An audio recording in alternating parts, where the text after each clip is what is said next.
have to be this way. I don't have to wash away the pain with liquid courage, liquid courage.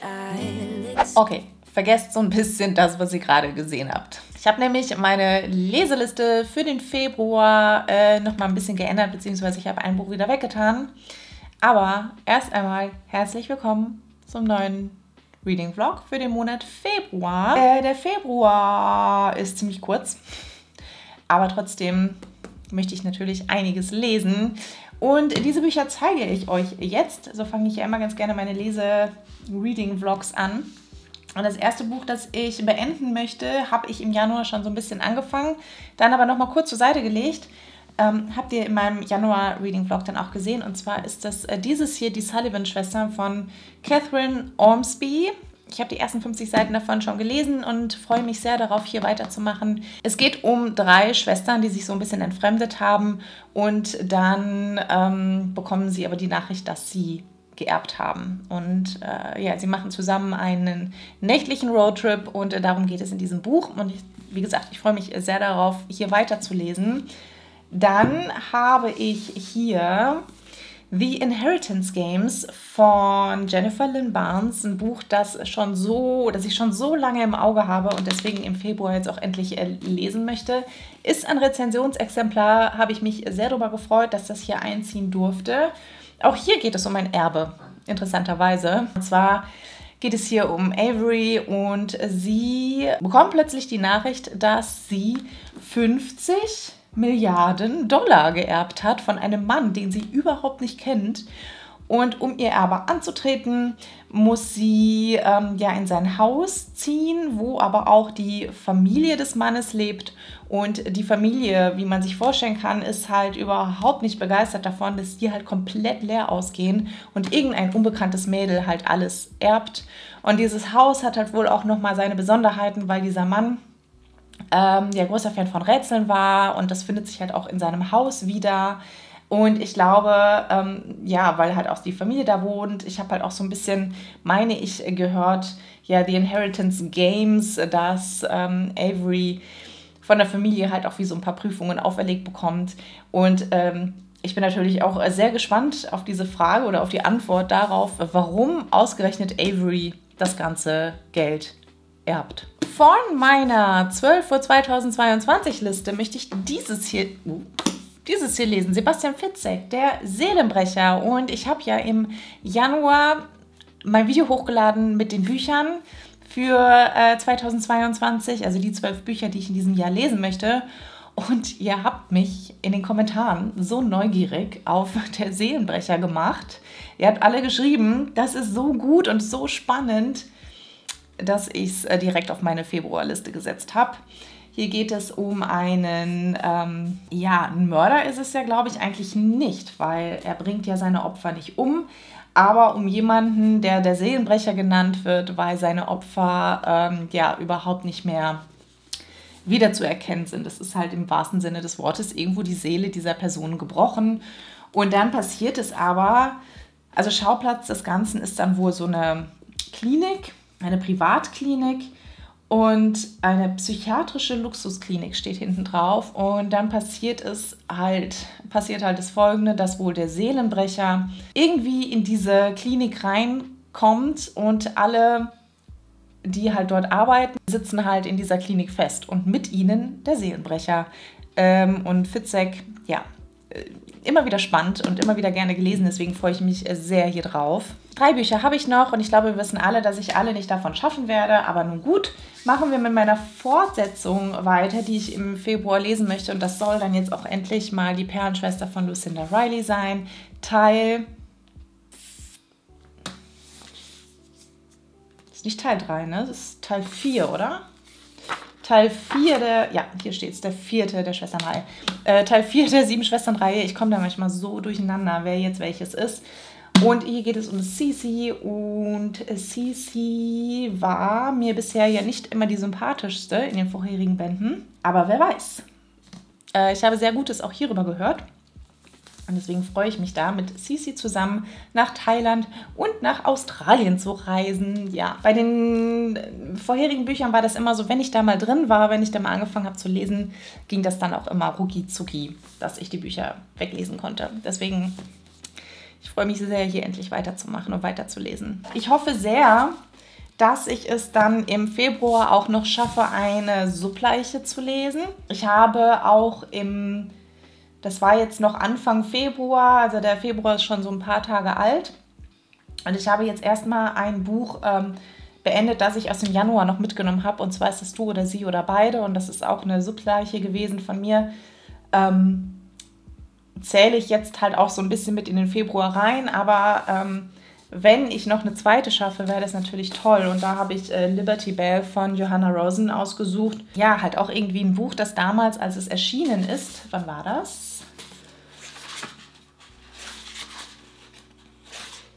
2013. Als es erschienen ist damals, ging das halt auch echt ganz gut so durch Booktube und durch die Blogs und so. Und da wurde ich halt sehr neugierig drauf. Und es geht hier darum, dass halt ein Mädchen im Wald gefunden wird, die sich Liberty Bell nennt. Beziehungsweise Ernesto und seine Freunde finden dieses Mädchen. Und dieses Mädchen ist halt wohl tatsächlich in diesem Wald aufgewachsen. Sie lebt halt da und hat auch gar nicht wirklich jetzt in der richtigen Zivilisation bisher gelebt. Und Ernesto macht es sich halt zur Aufgabe so ein bisschen, nimmt sie halt so ein bisschen unter seine Fittiche und findet sie halt, glaube ich, auch so ganz gut. Er beginnt, um sie zu kämpfen, steht hier. Aber dann geschieht ein barbarischer Mord und anscheinend versucht jemand, Liberty Bells Herkunft zu vertuschen. Freue ich mich drauf. Die Bücher aus dem Arena Verlag, ne? Also die lesen sich ja ein, das sind immer solche Brecher, aber die lesen sich dann ja immer relativ schnell weg. Deswegen, wer weiß, vielleicht schaffe ich das ja tatsächlich noch im Februar. Aber ja, mal gucken. Wir schauen mal. Das ist, ich meine, ihr kennt mich, ihr wisst, ich mache mir gerne sehr umfangreiche Leselisten. Deswegen habe ich auch noch ein Buch hier. Und zwar mein neueres Buch. Und das ist 13 von Steve Kavanagh. Habe ich im Januar gekauft im Rahmen eines Bücherschnitzeljagd-Videos. Und auch hier wurde ich dann letztendlich sehr neugierig drauf gemacht. Und ich möchte es unbedingt lesen. Der Satz, der hier oben drauf steht, das ist halt das, was einen so neugierig macht auf dieses Buch. Der Serienkiller steht nicht vor Gericht, er sitzt in der Jury. Ja, sehr, sehr spannend.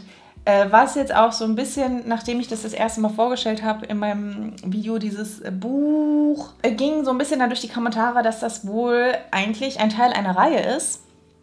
Und zwar, ich glaube, ein 3. Teil oder so. Und da muss ich mich ja gerade mal so ein bisschen auskotzen, weil es ist einfach an diesem Buch, es ist in keinster Art und Weise ersichtlich, dass das Teil einer Reihe ist. Und nicht nur, dass es ein 3. Teil einer Reihe ist. Es steht nirgendwo irgendwie vermerkt und das hasse ich ja, ne? Also ich verstehe nicht, warum man es nicht einfach hinten drauf schreiben kann, Teil 1, 2, 3 von wie auch immer. Aber, na gut. Aber klingt einfach extrem spannend und es wäre toll, wenn es im Februar noch funktionieren würde. Also es ist jetzt auch wirklich sehr optimistisch, wenn ich sage, so, das schaffe ich bestimmt noch. Aber vielleicht kann ich damit Ende Februar starten und das so mit in den März nehmen. Mal gucken. Jedenfalls ist das so meine Leseliste und ich freue mich sehr. Ich habe es ja schon gesagt, ich meine, wissen wir alle, der Februar ist kurz, aber ich hoffe, dass er trotzdem sehr lesereich sein wird. Das ist auf jeden Fall ein schöner Stapel hier. Ich freue mich drauf. Ich freue mich ja immer sehr drüber, ne? Wenn ich mal ein Buch ins Regal stellen kann, das nicht schwarz ist, sondern eine andere Farbe hat. Lila beendet. Hat mir sehr gut gefallen, muss ich sagen. Genaueres dazu werdet ihr dann in meinem Lesemonat erfahren. Wirklich sehr, sehr schönes Buch. Äußerlich sowie innerlich, wie ich finde. Und wie gesagt, also ich habe in letzter Zeit irgendwie so viele schwarze Bücher gelesen, dass es jetzt auch mal ganz erfrischend ist, eine andere Farbe an einer anderen Stelle ein Buch reinzustellen.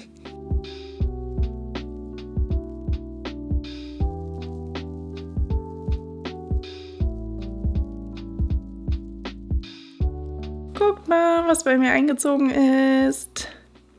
Heute kam es an. Crush von Tracy Wolff, der zweite Teil der Crave-Reihe. Ich bin ja dann doch so neugierig, dass ich gerne wissen möchte, wie es weitergeht. Und habe mir den zweiten Teil bestellt, der heute bei mir eingetroffen ist. Yes. Ich würde am liebsten direkt anfangen zu lesen, muss ich gestehen. Irgendwie habe ich da doch gerade sehr große Lust drauf. Aber ich möchte jetzt doch nicht wieder meine komplette Leseliste durcheinander schmeißen. Okay, also Folgendes. Ich habe gestern, ich möchte betonen, gestern mit Der Seelenbrecher von Sebastian Fitzek angefangen. Und mir fehlt noch ein Drittel. Ja, ich habe gestern irgendwann in der Mittagspause, ich habe nicht lang gelesen, ich habe vielleicht, keine Ahnung, Maximum eine halbe Stunde gelesen, aber dann gestern Abend und ich was gelesen und es ist halt so ein typischer Fitzek, ne? Also man liest halt ein Kapitel und das Ende vom Kapitel ist wieder so, dass man denkt so, warum tust du mir das an? Und man muss weiterlesen und rucki-zucki ist man halt fast durch dieses Buch durch. Ich habe halt gerade ein bisschen Zeit, deswegen lese ich gerade und ich dachte, bevor ich damit halt durch bin, mache ich nochmal ein kleines Update, weil, also ich möchte es heute noch beenden. Ich bin jetzt auf Seite 200 von 360 und wie gesagt, also man liest das einfach so fix und ich habe jetzt noch ein bisschen Zeit zum Lesen, hoffentlich heute Abend noch ein bisschen und dann, ja, habe ich es innerhalb von 2 Tagen ausgelesen und ich weiß nicht, wann das letzte Mal passiert ist, dass ich ein Buch innerhalb von 2 Tagen gelesen habe. Und es ist einerseits so wie, also es ist halt so ein bisschen anders, als ich erwartet habe, weil es geht ja hier darum, um einen, einen Psychopathen, der Seelenbrecher genannt wird, weil er seine Opfer nicht umbringt und auch nicht körperlich misshandelt, sondern er macht halt etwas mit ihnen, woraufhin sie ja wie in so einer Art Wachkoma sind. Man kriegt halt die Opfer aus diesem Zustand auch nicht mehr heraus. Bisher auch nur weibliche Opfer gehabt und das stellt die Polizei halt vor ein ziemliches Rätsel. Und dann ist es so, dass, also Schauplatz hier ist halt eine Klinik, eine psychiatrische Einrichtung, halt eigentlich sehr gehoben in so einer alten Villa und so und aber halt auch dadurch ganz abgelegen. Und man hat hier als Protagonisten Kaspar und Kaspar hat sein Gedächtnis verloren, deswegen ist er in dieser Klinik. Er wurde gefunden vor den Toren dieser Klinik und seitdem ist er halt da, um sich zu erholen. Eines Abends, es wütet halt ein großer Schneesturm und Kaspar hat halt keine Ahnung, wer er ist. Er weiß überhaupt nichts mehr aus seiner Vergangenheit und ja, Schneesturm, auf einmal passieren halt so ein paar Sachen und dann stellt sich heraus, dieser Seelenbrecher, dessen Fälle halt gerade da durch die Medien gehen, der ist in dieser Villa. Und es sind jetzt halt die Patienten und Ärzte und so weiter sind halt in dieser Einrichtung eingeschlossen zusammen mit dem Seelenbrecher. Und die Geschehnisse, das Ganze spielt sich wohl auch nur in einer Nacht ab, beziehungsweise wir haben hier auch nochmal so eine Rahmenhandlung, die halt auch noch so ein paar Fragen aufwirft. Super gut gemacht, also sehr interessant, sehr spannend auf jeden Fall. Und ich habe ja vorher auch irgendwie gedacht, okay, das wird dann so sein, so ein bisschen wie, man hat halt da seine feste Handvoll von Protagonisten und wir wissen dann als Leser nicht, wer der Seelenbrecher ist und auch die Charaktere in diesem Buch wissen nicht, wer denn jetzt letztendlich der Seelenbrecher ist. Aber das ist hier nicht so. Also man weiß, wer der Seelenbrecher ist. Ja, es ist halt so wie so eine Art Katz-und-Maus-Spiel zwischen Kaspar und den anderen Patienten etc. und halt dem Seelenbrecher. Halt ganz typisch Fitzek irgendwie. Und liest sich einfach so schnell weg. Und ich habe sehr, sehr großen Spaß mit diesem Buch, muss ich sagen. Ich habe heute was vor. Und zwar möchte ich mein Bücherregal ein bisschen umräumen. Ich habe mich heute mal so hingestellt, dass ihr in einem Bild alle meine Bücherregale seht, jetzt mal vom Subregal ausgenommen, das steht nicht bei uns im Wohnzimmer. Diese Regale hier kennt ihr ja als Hintergrund aus meinen Videos, da stehe ich immer vor. Und dann habe ich aber noch hier über dem Sofa so ein paar wie Lackregale, genau, so heißen die von Ikea. Das sind insgesamt 4 Stück. Und da stehen nämlich auch noch Bücher drauf und auch alles gelesene Bücher von mir. Und was ich ändern möchte. Ihr seht hier hinter mir, ich habe hier in einem Regalfach die ganzen Game of Thrones Bücher auf einmal, also alle nebeneinander stehen. Und ich möchte das gerne tauschen. Ich möchte gerne, dass auf einem der Lackregale die ganzen Game of Thrones Bücher stehen und nehme dann die Bücher, die auf diesem Lackregal stehen, stelle ich dann hier rein. Das heißt, ich muss das ganze Regal wieder so ein bisschen umsortieren, weil ich da ja die Bücher wieder farblich einsortieren muss. Aber ich glaube, es wird mir hinterher eventuell besser gefallen, weil mich stört halt irgendwie dieser fette Block Game of Thrones in dem farblich sortierten Regal, weil das ist irgendwie so, ja, das ganze Regal ist halt irgendwie so, es herrscht ja eine ordentliche Unordnung da drin und das mag ich irgendwie so ganz gerne, aber das ist halt irgendwie so, das sticht so raus. Wisst ihr, was ich meine? Und ich dachte, das passt halt ganz gut auf eins dieser Bretter. Wir legen mal los. Ich fange an und ich dachte, ich filme das Ganze einfach, weil ich glaube, ja, sowas mögt ihr immer ganz gerne. Also ich schaue es mir zumindest gerne an.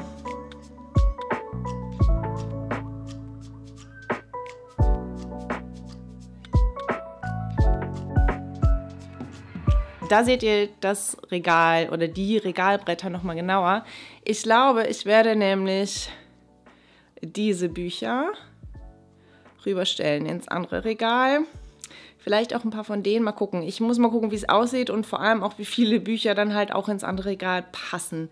Aber erstmal nehme ich das hier alles darunter und stelle da die Game of Thrones Bücher hin.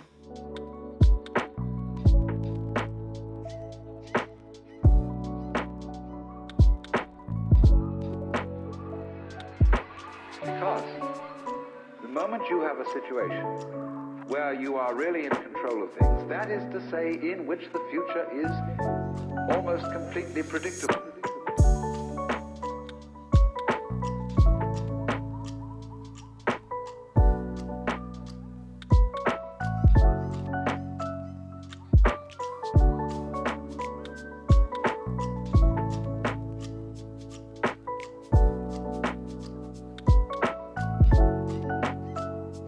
So, das nachher. Also ich muss sagen, das gefällt mir viel besser. Also ich finde, ja, dass es nach Farben sortiert ist, kommt jetzt halt irgendwie nochmal viel besser zur Geltung. Wobei halt die Sterne so golden da so krass da raussticht. Ich glaube, das muss ich woanders hinstellen. Ich glaube, ich muss es doch zu den schwarzen Büchern stellen. Oder was meint ihr? Vorher hat es halt irgendwie nicht so rausgestochen, aber da sehr. Ja, Thema schwarze Bücher, da wurde es dann auch so ein bisschen eng. Ich musste 2 dann nochmal ins andere Regal stellen. Ich habe einfach extrem viele schwarze Bücher. Aber ich finde, so gefällt mir das ganz gut. Nur wie Sterne so golden. Das muss woanders hin.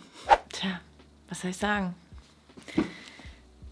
Ich lese die Perlenschwester und ich liebe es. Also ich merke schon, es wird ein 5-Sterne-Buch. Wie bisher eigentlich alle Teile der Reihe, meine ich. Ich glaube, es waren alles bei mir 5-Sterne-Bücher. Mir fehlen noch 200 Seiten. Ich rase nur so dadurch, muss man wirklich sagen. Ich habe an einem Abend 200 Seiten auf einmal gelesen, weil es einfach, es ist so schön. Es ist so, so schön und es macht einfach so Lust darauf, nach Australien zu reisen. Es geht ja in diesem Buch um Cece und ihre Familiengeschichte, die in Australien verwurzelt ist und wie das ja immer bei diesen Büchern ist, man verfolgt die jeweilige Schwester dabei, wie sie nach und nach ja mehr über ihre Vergangenheit herausfindet. Und dann ist ja der zweite Handlungsstrang tatsächlich halt das, was in der Vergangenheit passiert ist. Und hier haben wir Kitty und Kitty stammt aus Schottland und ist ja über so ein paar Umwege, also eigentlich nicht, eigentlich sollte das Ganze nur eine kurze Reise sein. Aber sie ist letztendlich dann in Australien geblieben, hat sich dort verliebt und geheiratet und ja, Kitty hat es aber auch nicht leicht in Australien und viele Schicksalsschläge, wie das halt häufig in diesen Büchern so ist. Und einfach so wunderschön. Es ist wirklich wunderschön. Und ja, die Perlenschwester, das Ganze hat halt auch dann mit ja, der Perlenindustrie zu tun. Daher halt die Perlenschwester. Und ich liebe es sehr, ganz ehrlich. Also es geht schon langsam auf Ende Februar zu. Aber ich werde dieses Buch auf jeden Fall ja, in den nächsten paar Tagen beenden, weil ich kann mich nicht davon lösen. Das geht nicht. Ich muss die ganze Zeit lesen. Also jeden Abend muss ich in diesem Buch weiterlesen, weil es einfach, ja, es wärmt mir das Herz, sagen wir mal so. Ich mag diese Reihe einfach unfassbar gerne. Sonst sind heute auch ganz tolle neue Bücher bei mir eingezogen. Ich habe ein Rebuy-Paket bekommen. Ich habe euch dazu auch ein Unpacking gemacht, das ja mittlerweile auch online sein müsste. Oder? Oder nee, noch nicht. Lass mich mal gucken. Nee, noch nicht tatsächlich. Werdet ihr dann aber als nächstes Video, meine ich, sehen. Das Rebuy Unpacking. Ja, ganz, ganz tolle Bücher waren da drin. Deswegen seid gespannt. Ich lese jetzt noch ein bisschen in die Perlenschwester weiter. Freue mich schon drauf. Und werde euch dann ein Update geben, mit welchem Buch ich dann danach weitermache, das ich dann aber wahrscheinlich nicht mehr im Februar noch werde beenden können. Aber das war mir eigentlich auch von vornherein klar, weil die Leseliste dieses Mal auch wieder sehr, sehr lang war. Aber bisher muss ich sagen, so lesetechnisch ist der Februar echt ein guter Monat, wenn nicht ein sehr guter Monat.